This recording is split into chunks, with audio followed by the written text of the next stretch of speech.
बनी इसराइल का एक बादशाह था जो काफिर होने के साथ साथ जालिम भी था और लोगों को अक्सर खिंजीर का गोश्त खाने पर मजबूर करता था, और जो शख्स भी इनकार करता था तो उसे वो सख्त सजाएं देकर हलाक करवा देता था।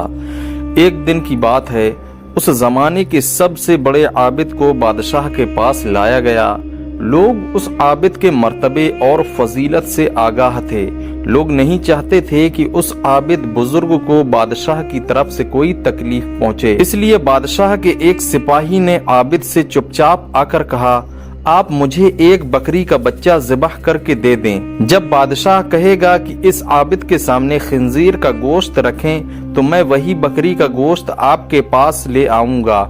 बादशाह ये समझेगा कि आपने उसकी ख्वाहिश के मुताबिक खिंजीर का गोश्त खा लिया और इस तरह आप भी हलाकत से महफूज रहेंगे। आबिद ने बकरी का बच्चा ज़िबह करके उसका गोश्त सिपाही को दे दिया।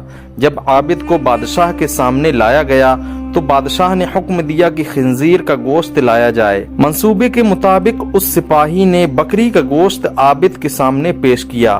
बादशाह ने कहा कि मेरे सामने खिंजीर का गोश्त खाओ। इस पर आबिद ने कहा, मैं हरगिज नहीं खाऊंगा, और इस तरह आबिद ने साफ इनकार कर दिया। ये सुनकर सिपाही के होश उड़ गए।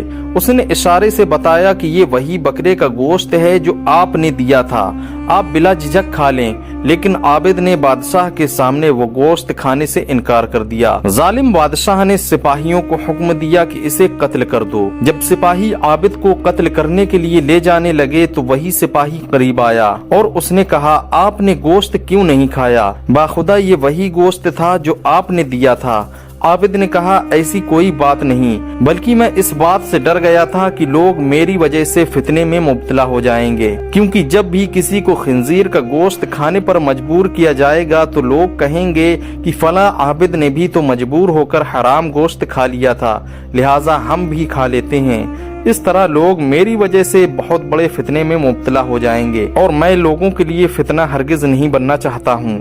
ये कहकर वो आबिद खामोश हो गया और जल्लाद ने उस आबिद का सर तन से जुदा कर दिया। उम्मीद है आप लोगों को वीडियो पसंद आई होगी, इसलिए वीडियो को लाइक करके चैनल को सब्सक्राइब और वीडियो को शेयर भी कर दें।